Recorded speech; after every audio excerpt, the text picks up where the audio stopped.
Good morning. Today is Tuesday, March 23rd. It's 11:09 a.m. and this is a meeting of the Senate Natural Resources and Energy Committee.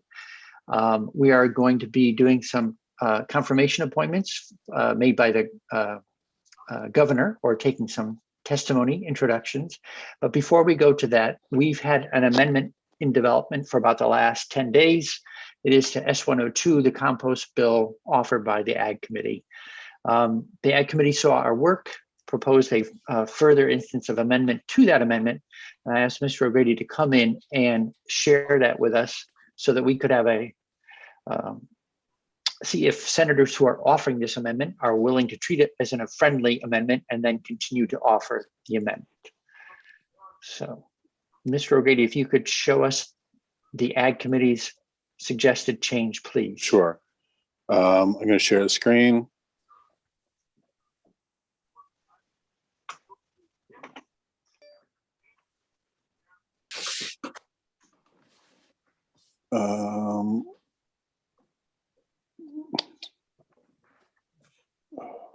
Hold on a second. I'm not sure which one it is.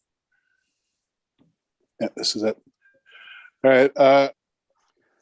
You will remember that your committee proposed adding a provision to S102 that would require the Agency of Agriculture and their rules regulating residuals imported onto a farm for the production of compost to prohibit a farm from initiating production of compost within a downtown, village center, new town center, neighborhood development area, or growth center designated under 24 VSA Chapter 76A.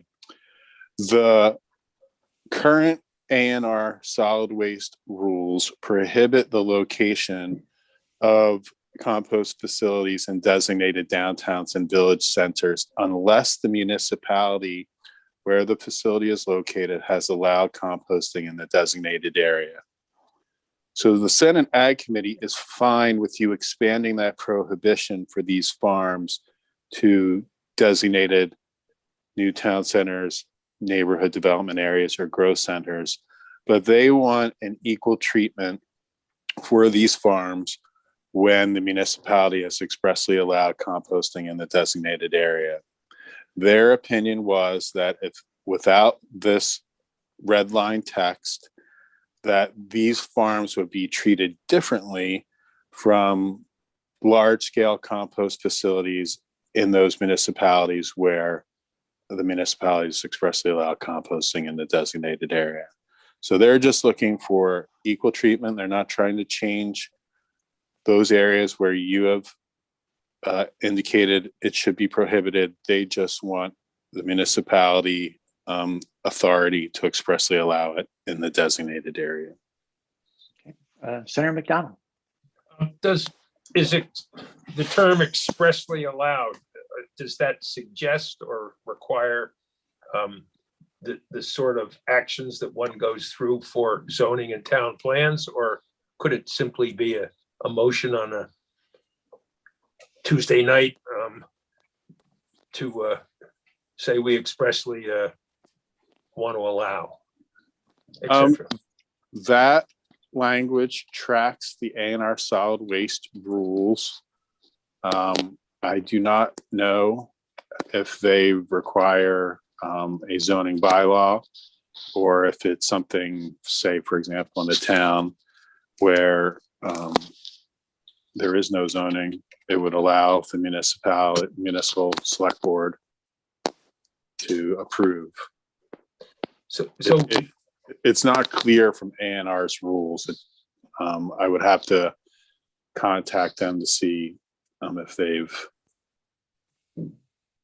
But frankly, can I just want to interject, because this isn't a designated downtown or village center. They have to have zoning, so it has to in practice be expressly allowed through zoning.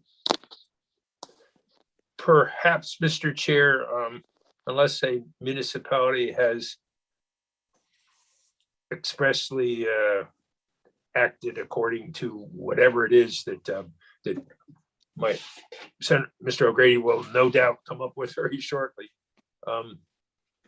And we just have a reference to take away the ambiguity, because certainly the suggestion as it's been sent to us makes sense.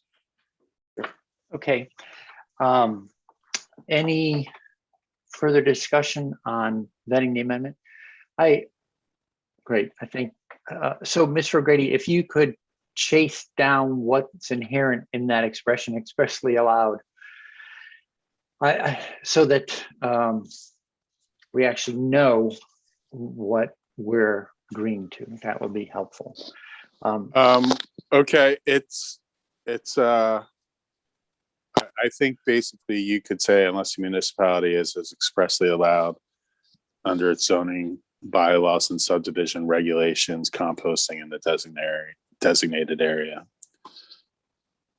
Okay, so you're proposing to make it more explicit right here in this text. Okay. And in the absence of zoning, You won't have a designated area.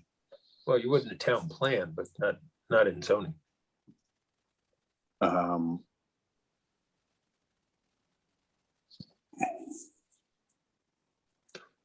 I will have to track that down. Yeah. Okay. So thank you. We're getting closer. Hopefully not asymptotically closer. Terrific. Yeah. If you could take a look into it, Mr. O'Grady, thanks very much. If we have to, we can ask to postpone another day. It's not that timely, but it'd be nice if I'm hoping we can stick with having a final amendment that members of this committee continue to support for the floor tomorrow. Can you write back to the full committee, Mr. O'Grady, when you come up with new language and or an answer on that?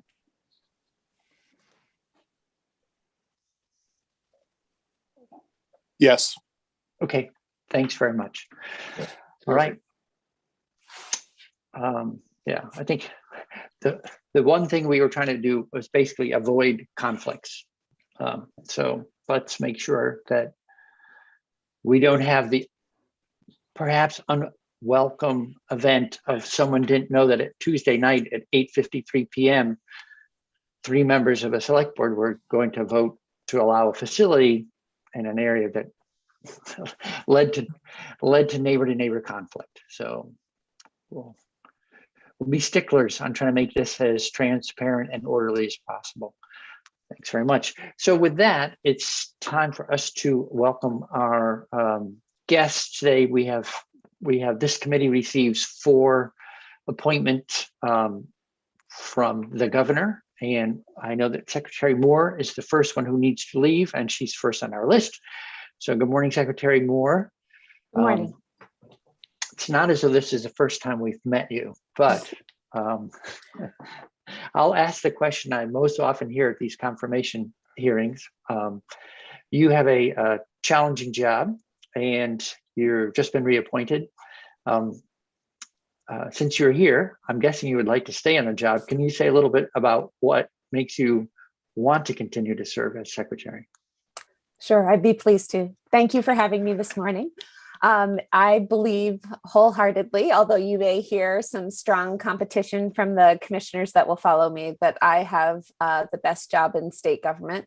I think the Agency of Natural Resources serves an incredibly important role in stewardship and protection of the things that give Vermont much of its identity, whether it is our green forested hillsides, our blue lakes and streams, the wildlife that inhabit these areas and call them home, the high quality waters and airs that we all enjoy as residents of Vermont.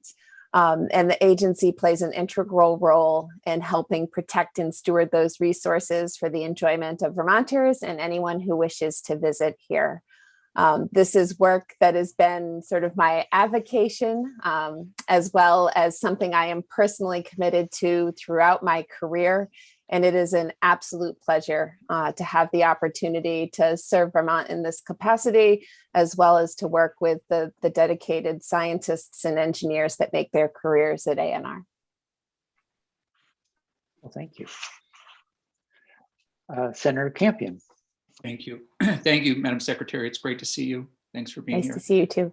Would you mind saying, one of the things I'm curious about is in your tenure, what would you say you're particularly proud of in terms of your work?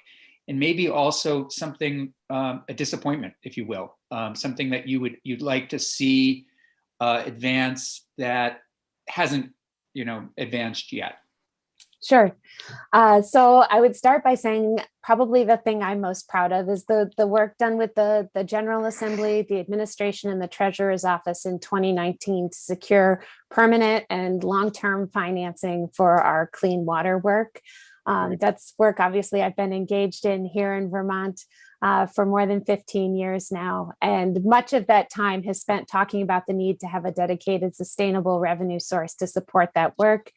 And was thrilled beyond measure when a portion of the Ways and Means or Rooms and Meals tax, was dedicated to the work of clean water, and will ensure that we have the resources we need to accomplish the important goals of Act 64 between now and 20 years from now as that work unfolds. So to me, that's probably the accomplishment of which I am most proud.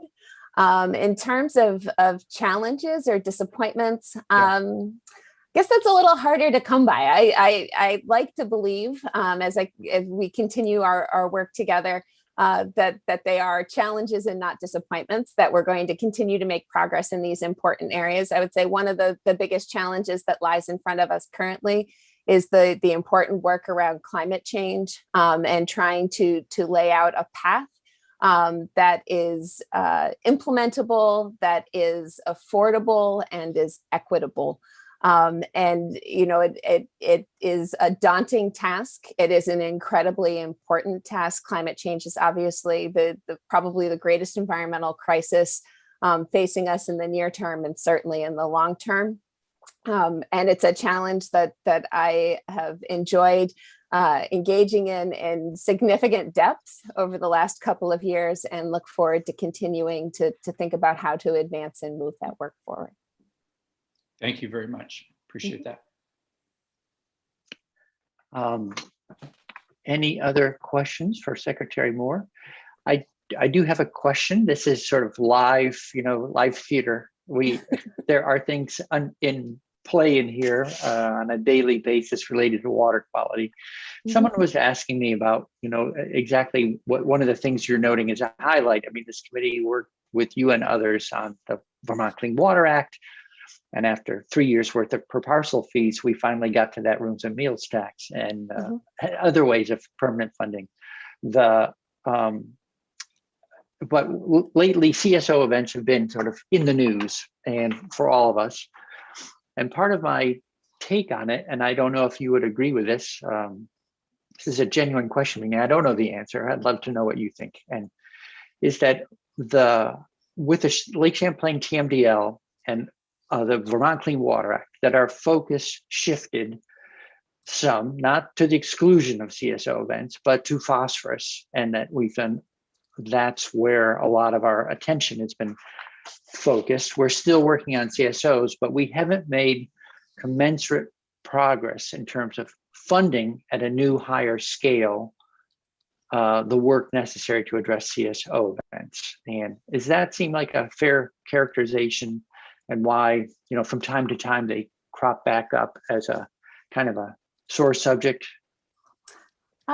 I guess I wouldn't say that I think that's a fair characterization. Okay. CSOs is certainly contemplated explicitly in Act 64, and it's one of the eligible or prioritized uses for revenues from the Clean Water Fund. I think the slow progress on CSOs is frankly a reflection of the complexity of the work that's required to address them.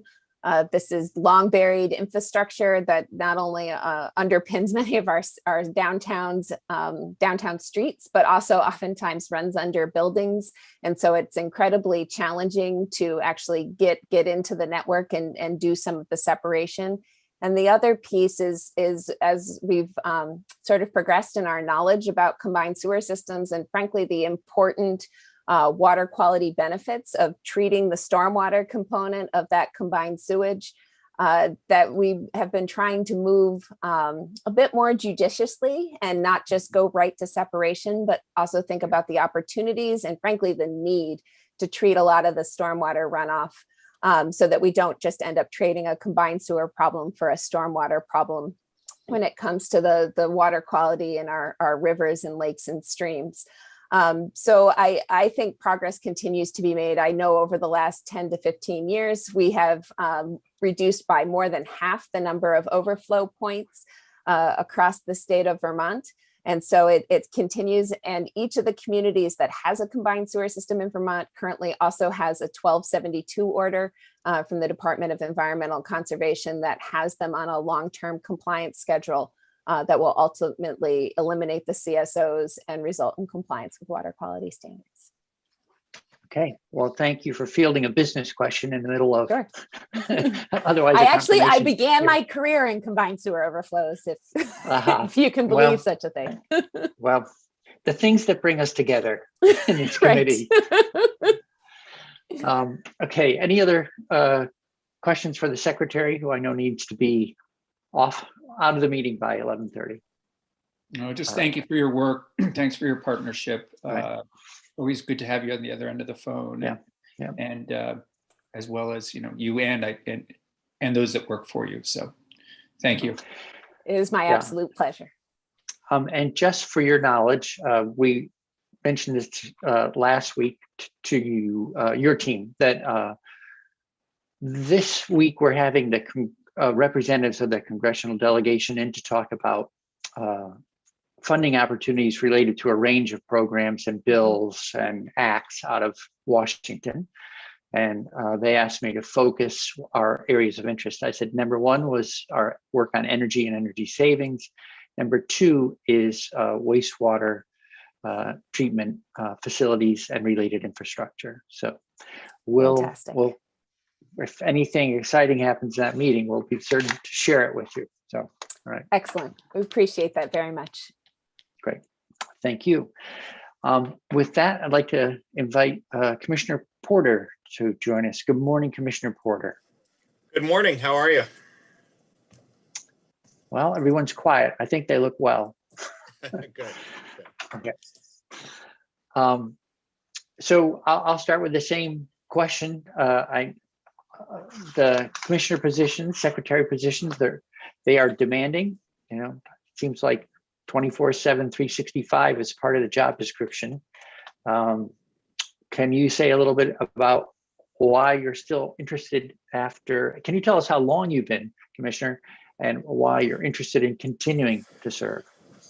I was trying to add it up right before I came on the call. I think it's been 7 years now. I should say for the record, Louis Porter, Commissioner of Vermont Department of Fish and Wildlife. I think it's been 7 years now that I've been in the job, which I believe puts me at third behind Wayne LaRoche and Ed Keogh. Ed Keogh did it for 17 years, so I don't think I'll approach that record. But it's been a little while, and the reason I still do it and the reason I still love it is the people that I work with are the most incredible and dedicated group of people that I've ever been associated with, and they make it possible, and they make it very enjoyable, and they make it very productive, and that's ultimately what keeps it a wonderful, if as you point out, Senator, a challenging job. But ultimately, when I am feeling frustrated or feeling on a difficult position, where I'm struggling with some of my own shortcomings and failures, I reach out to our biologists or wardens or fish hatchery workers, and I ask if I can spend a part of a day doing their work and seeing their work. And it encourages me to keep going, and reminds me of what we're trying to achieve in the department. Well, thank you. It sounds like a wise thing to get out with your field colleagues and sort of get your hands dirty as opposed to just office work alone. Absolutely. And once it's possible under COVID, I would encourage the members of your committee to consider reaching out to us and doing the same, and seeing the actual work that gets done by the folks in the field. Okay, great. I'm going to borrow Senator Campion's question to the secretary, which was, what are you particularly proud of during your tenure, and what do you feel has been you've made less progress than you'd like to have made? Yeah, it's a great question, and one I've been thinking about since Senator Campion asked the secretary that question. And I think for me, I think the department that, well, I know that the department is part of a very long and very proud history of recovering and restoring species in the state of Vermont. As your committee knows well, at one point we had virtually wiped out all of the species within the state that we think of as important and iconic species in Vermont. And we're part of a long tradition, a long history of recovering and restoring those species. And I think in a way that would be pretty remarkable to the people who were in our jobs 100 years ago if they could see the progress that's been made. At the same time, have been not been afraid or shy about reforming how we do that and changing the tools even as we maintain the mission. And I point to Vermont Conservation Design as probably the most readily apparent example of that, where we've really been leading the country in the way that we approach wildlife conservation and restoration, and which is pretty remarkable for a fairly small state, although not remarkable when you look back at our history of wildlife restoration in Vermont and the number of times that Vermont's led the way. But we are embracing new approaches and new tools, even as we work on the same mission that's been going for over 100 years. I think I've probably mentioned in your committee before, Senator Bray, that George Perkins Marsh was one of the first members of what eventually became the Fish and Wildlife Board. And for that, for me, that's a proud sort of touchstone that we are, in fact, an environmental agency and have been right along. As for failures, that's a pretty easy one for me to identify. It has been my mission since I began in this job to take some of the mandates that we've received and to take some of the work that we do that we're proud of doing, but which is not funded in a sustainable way, and make sure and try to arrange for it to be funded in a sustainable way so that it can continue. And frankly, we haven't made nearly the progress on that front that I would like to have made. We've made some improvements, we've made some additions, but we are still largely in the place, in the attitude that we were in 20 years ago, which was sort of, and I don't mean we as the department, I mean we as a state are largely in the attitude we were in 20 years ago, where we just sort of thought, well, hunters and anglers can pay for all wildlife related work. We're still largely operating on that kind of approach. We have made some progress. We collectively made some changes and improvements to that, but I would say that's the task that still remains front and center for me, and the one that we have not made as much progress on as I'd hoped. We did pass a bill last spring that went that direction, but it didn't have a happy ending, that bill. So we're aware and we're interested in working on it. I think also that broader funding stream reflects an interest in more people. There, to be direct about it, there's been discussions for years about changing the membership, perhaps, of the Fish and Wildlife Board. Well, one of the things that there's a disconnect right now, in my personal opinion, and that is, if you're not part of funding the effort that manages that work, then I'm hoping that we have those folks step up, basically general fund support for that work, so that we don't leave it to those with hunting and fishing licenses to pay for all the service before we change any kind of membership. So, and to be clear, with the General Assembly's support, we have certainly increased the percentage of the Fish and Wildlife Department budget that comes from general fund. No doubt about that, for sure. And to recognize and appreciate that, and other efforts that have been made to recognize that work and the importance of that work continuing, for sure. I just think we have more to go down that road. Okay. All right. Any other committee questions for Commissioner Porter? Senator McCormick. Yeah, thanks. The relationship between the legislature and the executive branch. In middle school, we teach students the job of the executive branch is to execute the will of the legislature. The executive branch does what the legislature tells them to do. But we all know that you come in and you tell us what it is we should tell you. And we tend to listen because you're the experts. So I want to just get your views. I mean, the obvious answer is, you do what the law says. But I want your views on what the law says and how perhaps we should be giving you different instructions. Just want to say I have hunted deer myself. I'm of a fanatical deer hunting family, and I'm a great lover of venison, even if I don't kill it myself. Similarly, I understand the problems with coyotes, for example, decimating herds of livestock, the necessity of various kinds of practices.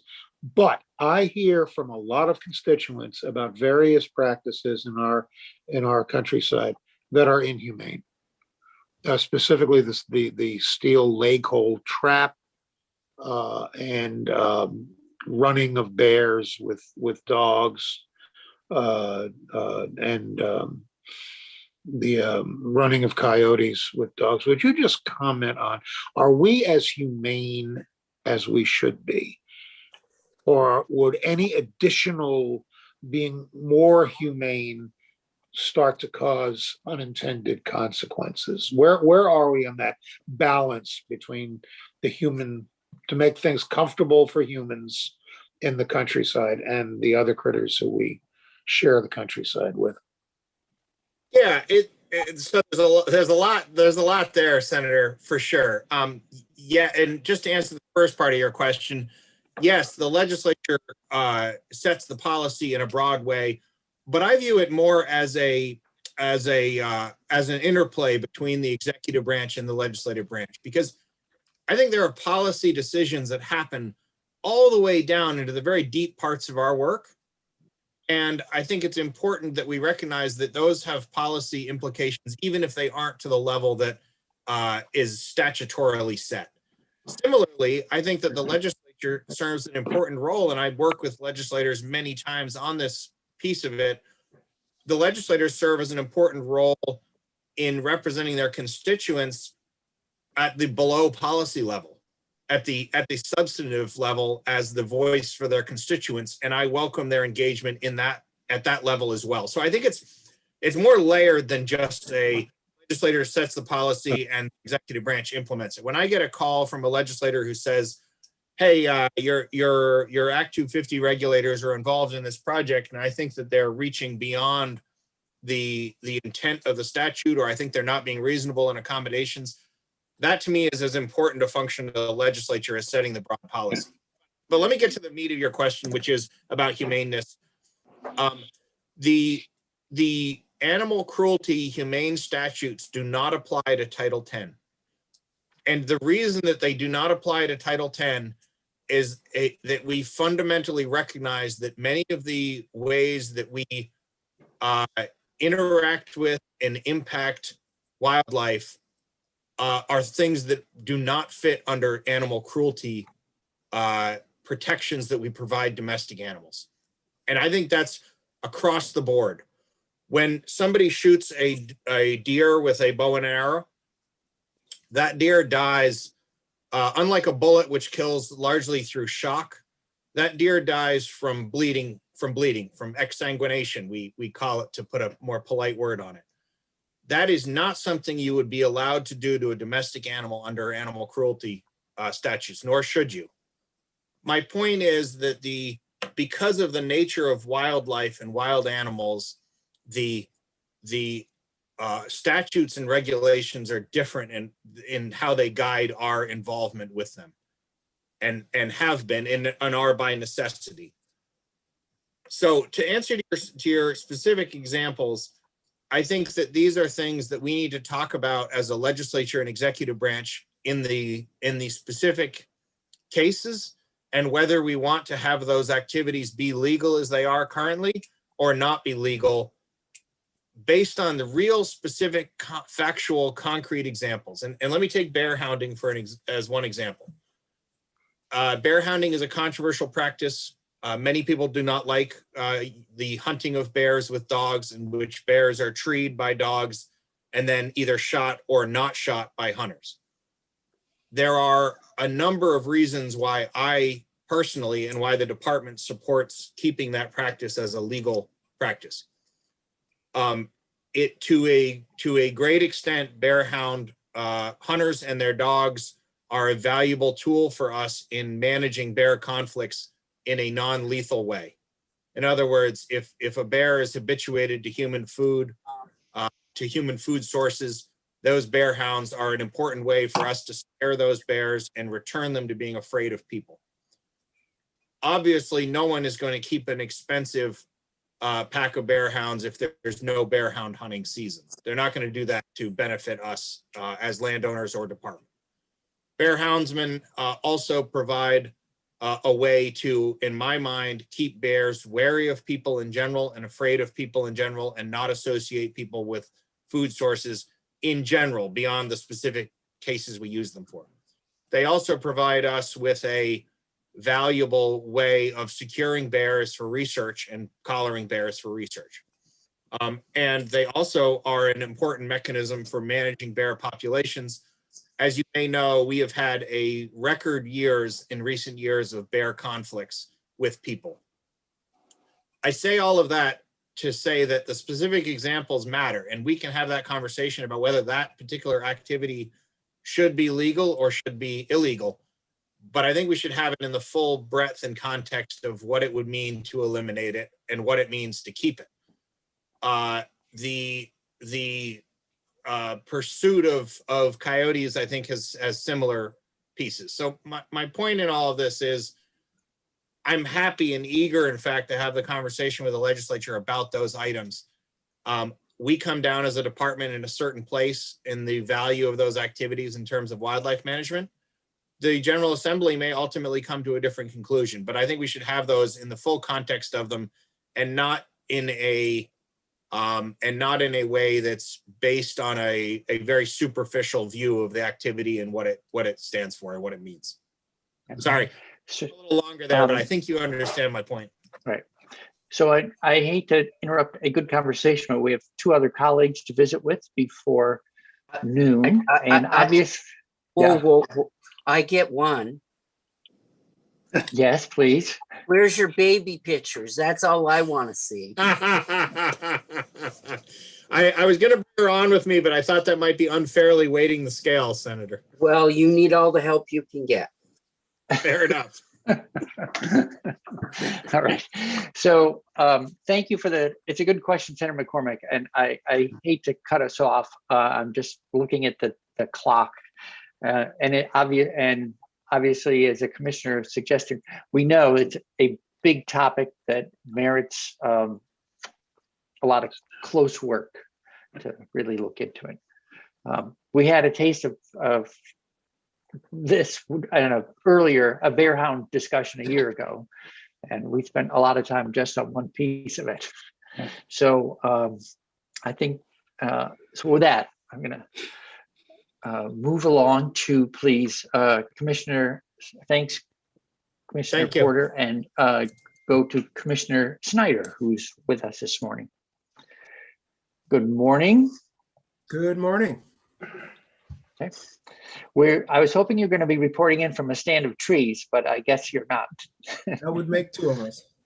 Yeah. Good day to be outside. I'm going to jump right to it. You've already heard some of our earlier discussion, so we know you have a demanding job. Can you tell us how long you've been doing this job and what makes you want to continue to do the job? Sure. Thank you all. Good to see you. For the record, Michael Snyder, Commissioner of Forest, Parks, and Recreation. I've now entered my 11th year as Commissioner at FPR, and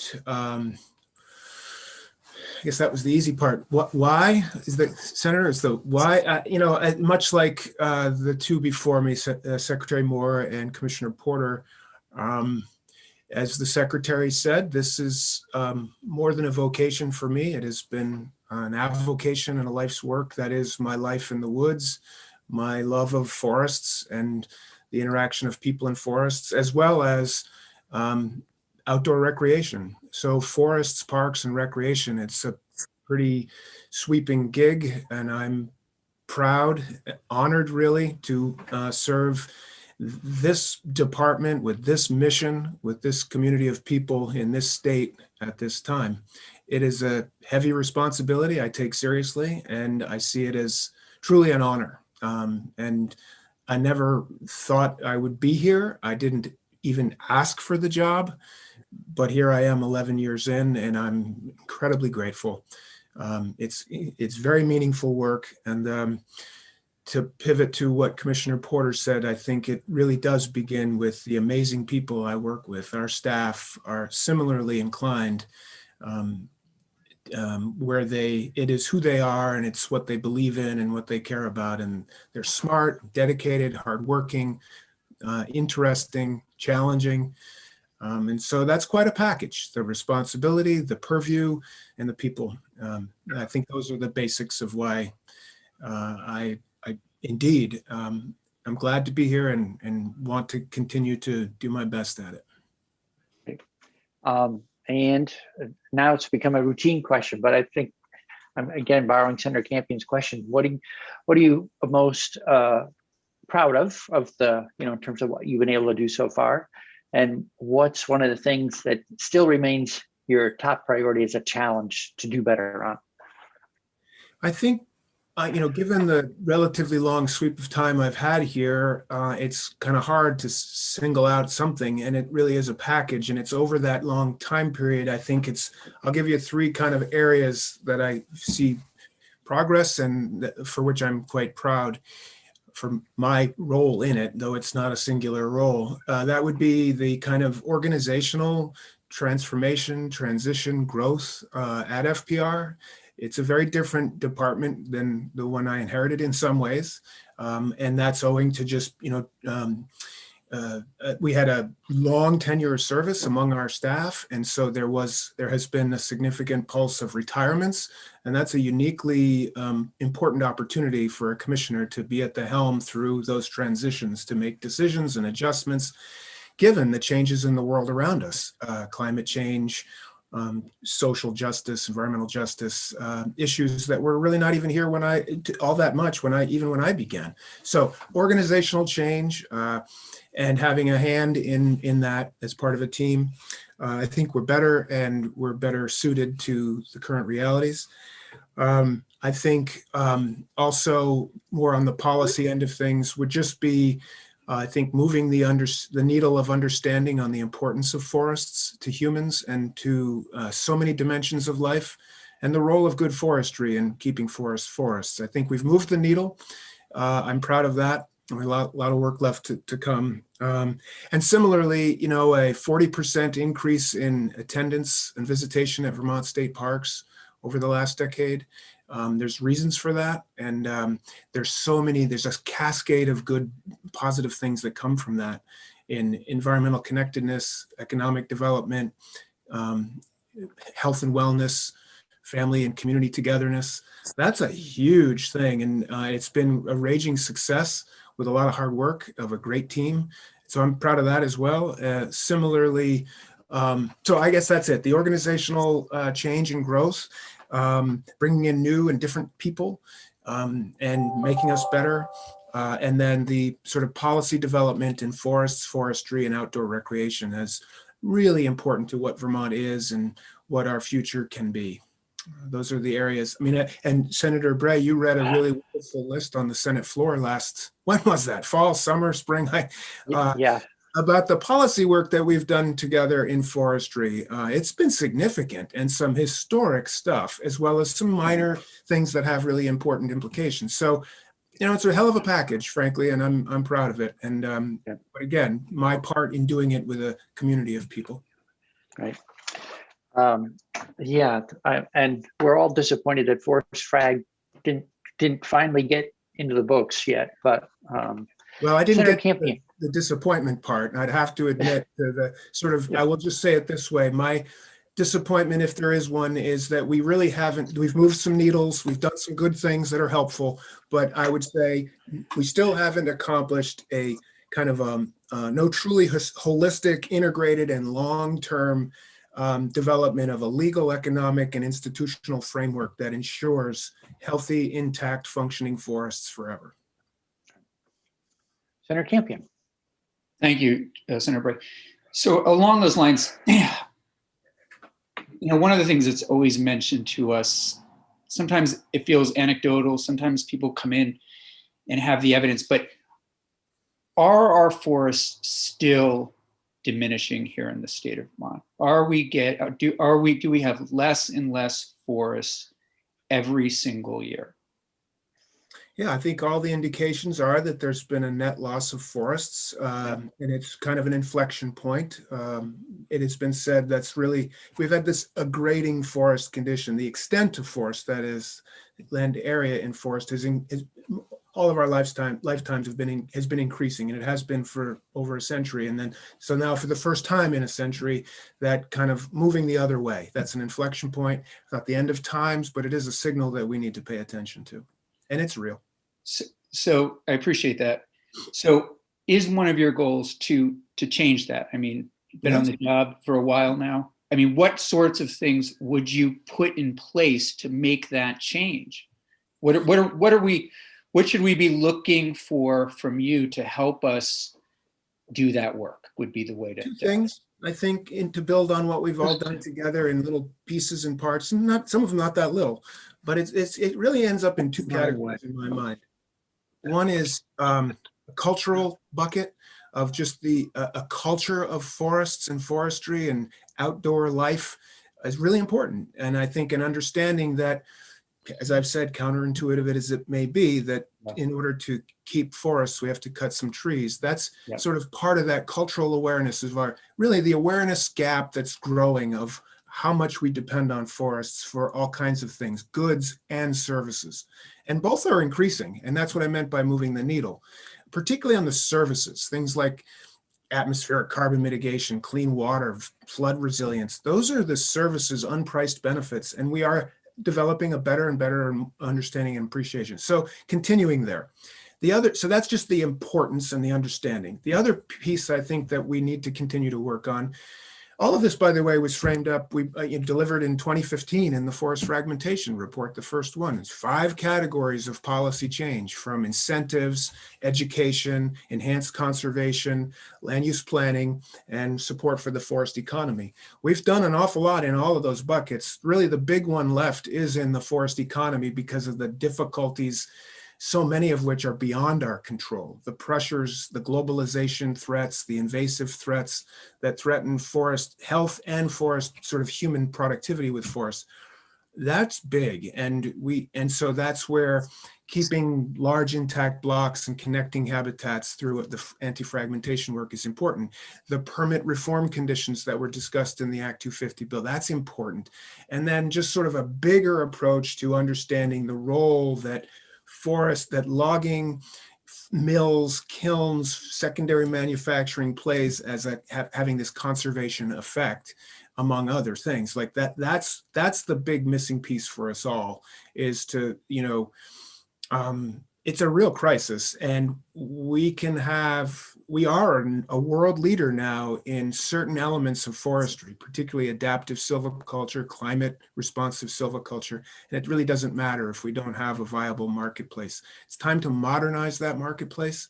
And I think that's the last big piece for us to work on, is more and more comprehensively in an integrated way with other dimensions and needs and challenges in our lives and livelihoods.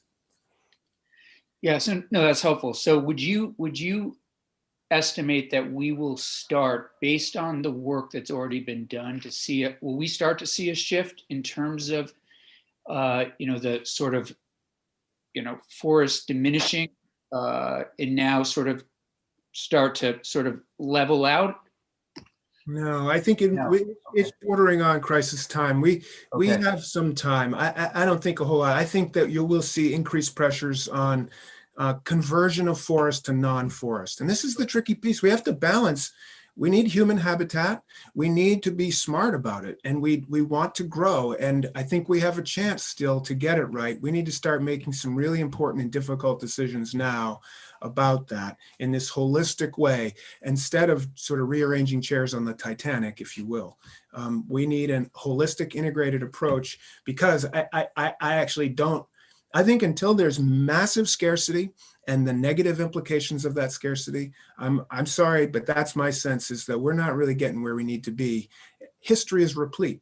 The role and importance of forests in human civilization is it's massive. And all along, from ancient, antiquity through, it's always been a matter of, forestry was born out of scarcity. And that's what triggers action, and it's usually too late. And we have a chance here. It's not too late. There are threats, real threats, both biological threats, ecological threats, and these cultural, economic threats. We need to address them, or it's going to keep going in the wrong direction. Yeah, no, I appreciate that. And with the chair's permission, I would welcome you to come back to us in a week or so and help us with, navigating what the next steps that we should take. We certainly don't want our shared legacies on this committee and your tenure to be that, forests just continue to disappear. And we don't want to look back and say, hey, this is what we're handing off. So I think putting a stop and taking these next steps, I certainly am willing to prioritize. And I look to the chair to have you back, perhaps with some ideas that we can put forward sooner rather I than. appreciate that, Senator Campion. And I'd be, I hope I'd be happy to. And Great. I'm not going anywhere, but even when I do go anywhere, I probably won't go anywhere. I'm still going to be into this Great. my last breath. Right. So I'm sensing that we're on the verge of another good conversation. I think thanks for the good idea, Senator Campion. I'm also looking at the clock. We only have about another 5 minutes remaining. Chairman McDonald, can you make it brief? Because even though Commissioner Walk is really good at being concise, we still want to have a chance to talk with him. Okay, well, don't rearrange the chairs on the Titanic. Replace them. The Titanic's chairs are now plastic. So go back to wood. But a serious question, what's the nascent plan for dealing with the ash die-off in the next decade? What guidelines and recommendations are likely to be coming forth? Our guidelines, and I can follow up with more here, just to be concise, though, it really is don't be rash with your ash. We've got a lot of good written guidance and other kind of outreach that is really about buying some time through the slow the spread and through management guidelines to keep ash on the landscape, buying time for biocontrols and other longer term solutions to this is really significant threat. It includes, though, immediate mitigation of risk and hazards. That's really important for some communities. But giving good silvicultural advice about not just eliminating it, trying to keep ash, say, for example, in multiple age and size classes on the landscape. Sure, capturing the investment you've made, if that's your thing, in growing big ash trees. But this rush to kind of eliminate ash and capitalize and cash it in is a mistake, ecologically and economically. And that's the gist of our guidances. And it gets more specific, and we're happy to share further, but appreciate the question. And it's something and it's just the first of several, by the way. These are among the chief threats of these invasive pests, pathogens, and plants. Thank you. Obviously I have some reading to do. So thank you very much. Yep. We'll have to leave it as a teaser. When you come back, we'll hear more. Thank you very much. For Senator Westman, just because I know he's going to ask. So there you go. How's that? Is that okay? That's much better. All right. Okay. You've clinched it now, probably there. With that, I'd like to go to Commissioner Walk. My apologies but I know that you actually are quite concise when we have our conversation. So let's jump right. You're here, so we know you want to continue on the job. We'll skip that question. From your perspective, I think probably one of the more interesting things we're hearing from people this morning is, what are you happy with, and where you're feeling like there's the biggest unsolved challenge, that what's at the top of your list for to do next? Sure. I will first reiterate Peter Walk, Commissioner of the Department of Environmental Conservation, for the record. Grateful to be here. I guess I don't need to sound pessimistic, but all of the things that we work on are a work in progress. We never really get to the point where we declare victory. And so all of the things that we work on are in a continuum of space. And so I think it's important to reflect for everybody who's listening at home that while we are making great progress in different areas, it's important to recognize we haven't gotten to the objective yet. So that's not a punt necessarily, but it is reflective of where we are. That said, to harken back to Senator Campion and my early days in the administration after coming over from New York, dealing with it on the New York side of the border, I would say our actions to address PFAS in Bennington and to keep the people of Bennington safe and have access to clean drinking water is a significant point of pride for me and for the department. The work that Julie mentioned that we've done to find, working with you to find stable sources of funding for clean water, and then the continued work that flows from both of those processes. Obviously, as the Secretary mentioned, there's lots of opportunities still and need to address our greenhouse gas emissions and continue to work through those. So there are a bunch of those pieces, but I would say the number one thing that I feel that we need to do more of as a department and as a state is to focus on environmental justice and to ensure that we're addressing justice concerns in all of the work that we do. And that's something that we've set as a focus area within our work. But it needs to be intentional and deliberate and involve the voices most impacted. And so there's a lot of, it's not something that we can flip a switch and have it be done overnight. In fact, if we did, it would be done improperly. So I guess those are the sort of the things that I'm proud of and the things that I think we have more work to do. Is there anything in the last 2 months that wakes you up at night as you think about it? In the last 2 months? Well, the last year would be a very long list, I think, probably for all of us. But yeah, no, I think about what the transition back to the office in some form and the teleworking, how that continues, what it means for Vermont's transportation emissions. Those are the things that I noodle on when I find myself awake at 3 a.m. But yeah. Okay. Senator Campion. Yeah, I just want to thank Mr. Walk for, he mentioned it, but for all that he has done for this region. And also just working to put PFOA front and center as the hazard and the crisis that it is throughout the country. I know he has not only talking and working with all of us, but I know he has a nationwide connection now to this work, and his work, is hopefully will be modeled, and his passion for it will be modeled throughout the country. It's the crisis that it is, that's for sure. And without his help, we would not be where we are today, which is progress having been made. So thank you for that, Commissioner. You're welcome, Senator. Thank you. Yeah, I would second that one, particularly on the front of regulating as a class as opposed to one by one, which leaves us with sort of an infinite regulatory loop to be in. And I know that you all like to get out of that reactive sort of perpetual catch-up mode. All right. Well, with that, Senator McDonald, I see your hand moving. That could mean a question, but I'm not sure. I got a book to drop off for the okay. For the witness, and I'm just wondering where would be a good place. Well, Senator, I'll reach out offline because I don't really want to share my Excellent. home address with I the entire understand. Zoom That audience. That works fine. Yep, that'll work fine. All right. Okay.